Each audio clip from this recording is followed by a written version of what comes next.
Residents of Norway's Svalbard Islands are used to dealing with the dangers of polar bears, but, for one remote settlement, wild animals are not the only worry. It is forbidden to die in the Arctic town of Longyearbyen. Should you have the misfortune to fall gravely ill, you can expect to be dispatched by aeroplane or ship to another part of Norway to end your days.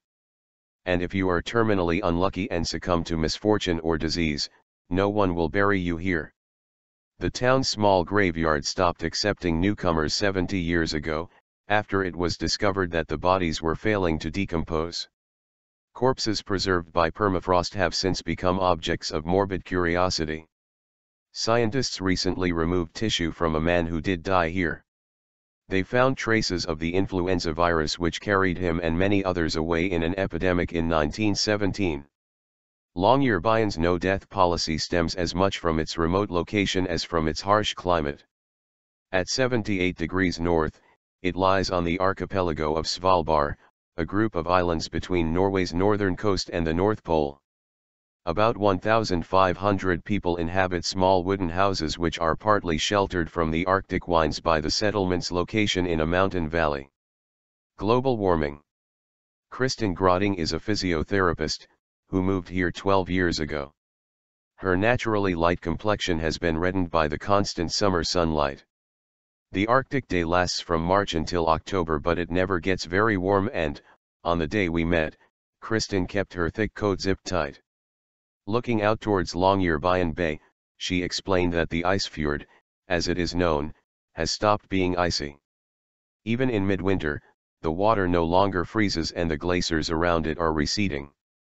We used to be able to take our snowmobiles right across that fjord, she told me. Now we can't do that anymore and we have to go the long way around. Global warming is not her only concern.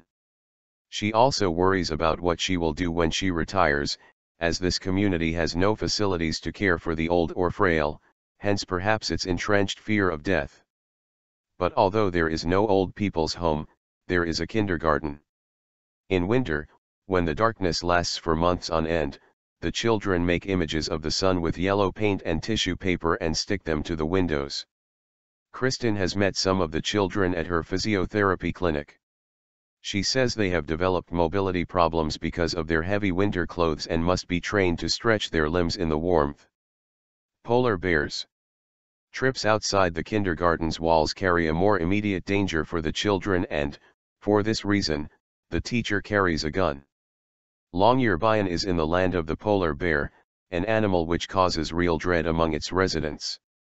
Every student at the university spends their first day learning how to shoot bears. Aim toward the chest, runs the advice, rather than the head, which is easy to miss. If you are unarmed when you encounter a bear, toss your mittens on the snow in the hope of distracting it. But if you see it snap its teeth with a smacking sound, it is readying for a kill. At which point, I suppose, you could try reminding the bear that it is forbidden to die in Longyearbyen and hope it shows respect for local law. Hunting for polar bears is strictly forbidden, and, if you do shoot one in self-defense, you must inform Svalbard's governor, Per Svland.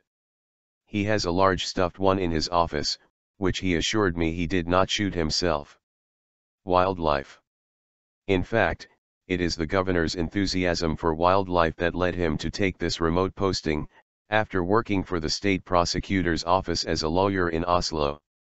He also has an interest in graphic design and showed me a special road sign designed to emphasize the polar bear threat. Like other hazard signs, its red triangle signals potential danger. But the inside has been shaded black so that the image of a large white predator can be easily seen by passing motorists. The governor drove me past the sign in his 4x4 to see the town's huskies. When not working with a sled team, the dogs live in large cages overlooking the fjord. They eat seal meat provided by local fishermen.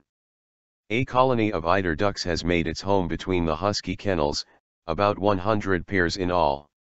Mr. Svland told me the birds chose that spot because Arctic foxes, which prey on young ducks and eggs, are scared of huskies and will not intrude.